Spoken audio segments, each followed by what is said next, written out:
Jigawa State Governor says the state is on its path to transformation through agriculture. Nigeria's president says ban on Russia nut export will boost rural income and create jobs for Nigerians. Floods and landslides kill 30 people in the Himalayan region of India. Good evening and welcome to Himma News at 5. My name is Nunanba, Agabus Eridan. The Jigawa State Governor Umar Namadi has declared that his state is on an irreversible path towards transformative development, citing critical achievements in agriculture, infrastructure and youth empowerment as the backbone of his administration's Greater Jigawa agenda. Speaking during a statewide broadcast to mark the 34th anniversary of Jigawa State's creation, the governor underscored the administration's commitment to accelerating progress across all sectors, especially agriculture, where he noted historic gains have been recorded. According to Governor Namadi, agricultural transformation agenda is gradually unleashing decades of untapped agricultural potential, adding that on Tuesday he signed into law the establishment of the Jigawa Agricultural Transformation Agency, which will spearhead the modernization of agriculture in the state. In a bold move to prioritize livestock development, the governor also announced the creation of a dedicated ministry for livestock development through an executive order. He explained that the new ministry is a critical component of his administration's agricultural transformation agenda and will ensure that this vital sector is given the attention it rightly deserves. Jigawa State was created on August 27, 1991. In its 34-year journey, the state has transitioned from what the governor described as a bereft situation into a model of development in areas such as governance, transparency, road infrastructure and agricultural productivity.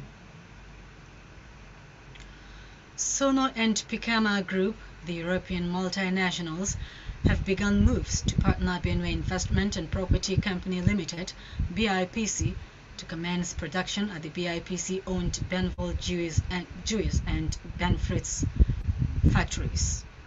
Receiving the team at the corporate headquarters in Makurdi, the group managing director of BIPC, Raymond Asemakaha, said the proposed partnership and investors' arrival marked a new era in the company's efforts to reduce post-harvest losses and boost the state's economy, especially the production of juice.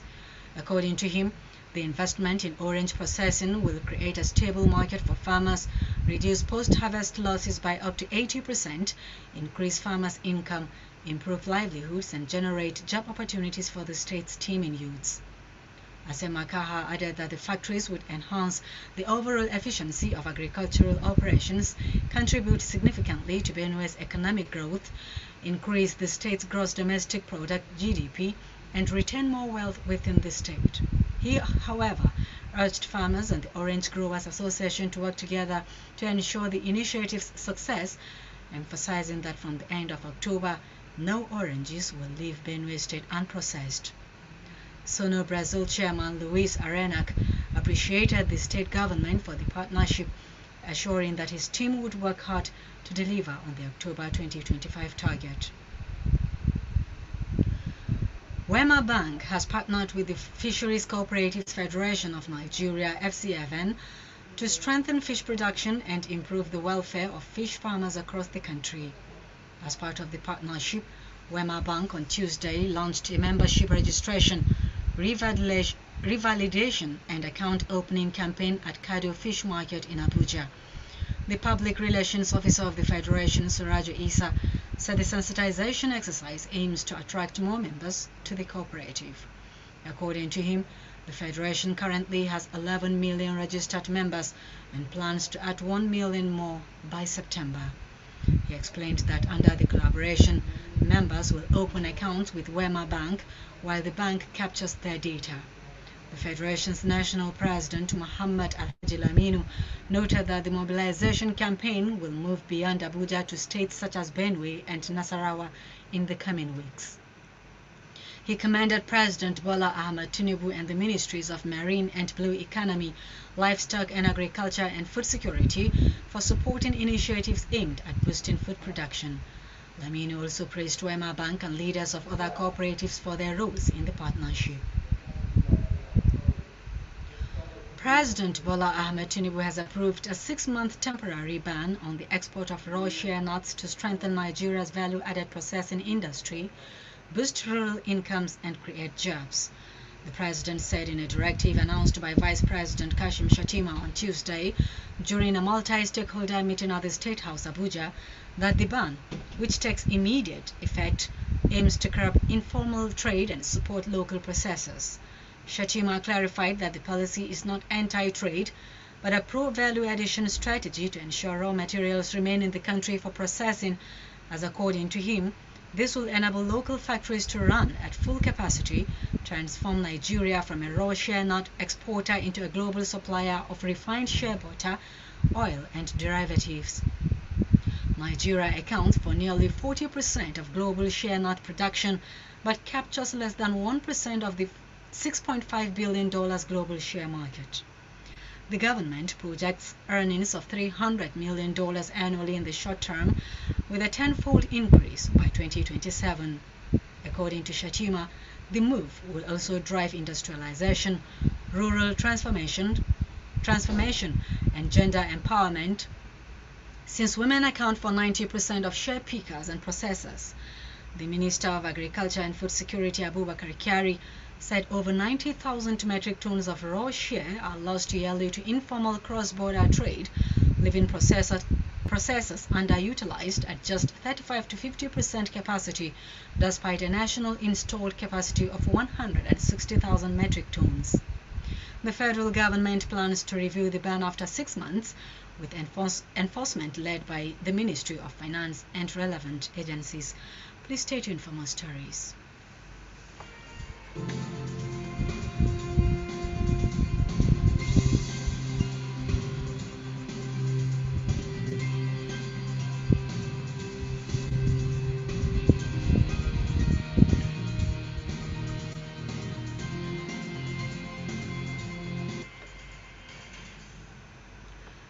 Thank you for staying with us.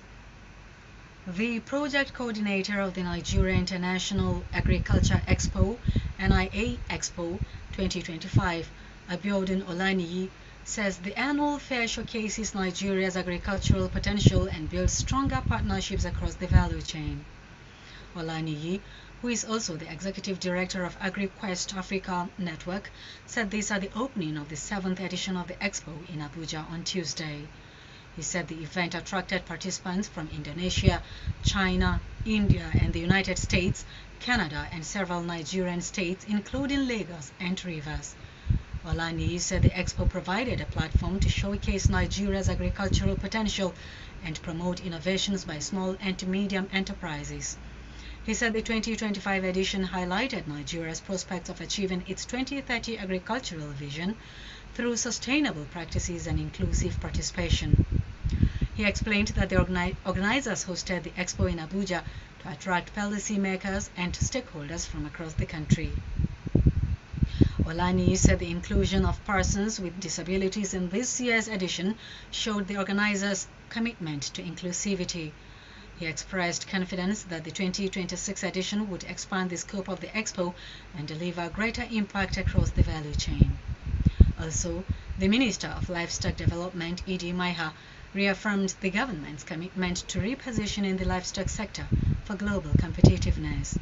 Maiha, represented by Alike Peter, Director Technical at the Ministry, described agriculture as the backbone of Nigeria's economy, providing livelihoods, food security, and GDP growth. On the foreign scene, Scottish growers have voiced their dismay as large volumes of barley fall short of the strict standards imposed by maltsters, leaving much of the crop destined for animal feed. Harvest in Scotland is running several weeks earlier than usual this year, with roughly a third of spring barley cut by mid-August and further progress made in the past week. However, exceptionally dry weather has reduced grain size and quality, leaving crops struggling to hit malting specifications. Agronomists are reporting screenings of between 10 and 40%. Traders at Frontier have echoed these findings, citing poor screenings in many samples and a variable Scottish barley crop overall. This has created issues for growers, with maltsters preferring larger, well-filled grains that offer a higher malt extract potential and lower screenings. NFU Scotland has warned that if grain fails to meet maltsters' specifications and is rejected, it could cause a serious loss of income for some businesses. Maltsters were already well supplied, with a large carryover from last year, which has led to limited demand and a high rate of rejections. Scotland's Farm Advisory Service said malting barley markets continue to reflect the broader narrative of demand weakness. Indian officials and local media said on Wednesday that floods and landslides triggered by heavy rains have killed at least 30 people in India's Himalayan region of Jammu and Kashmir. An intense monsoon rainstorm in the Indian-administered territory has caused widespread chaos, with raging water smashing into bridges and swamping homes. A landslide on the route to the famous Hindu shrine Vaishno Devi killed at least 30 people, a local disaster official told newsmen. India's Prime Minister Narendra Modi said the loss of lives was saddening. Floods and landslides are common during the June-September monsoon season, but experts say climate change, coupled with poorly planned development, is increasing their frequency, severity, and impact. Climate experts from the Himalayan-focused International Center for Integrated Mountain Development warn that a spate of disasters illustrates the dangers when extreme rain combines with mountain slopes weakened by melting permafrost and building development in flood-prone valleys. The experts warned in a statement this month that the wider Hindu Kush Himalaya region is suffering an accelerated glacier melt, shifting weather patterns, and an increasing frequency of disaster events, including floods. The local administration said on Wednesday that thousands had been forced to flee to the Jammu region. Schools have been shut in the area, with the region's chief minister, Omar Abdallah, saying officials were struggling with almost non-existent communication. To end the news, here are the headlines once again.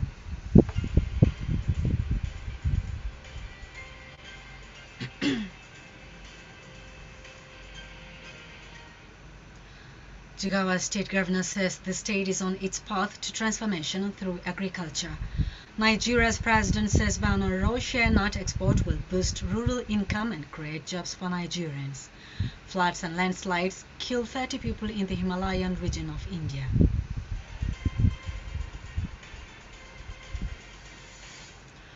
On behalf of the News and Current Affairs Department, I am Nunanba Agabus Eridan. Many thanks for listening.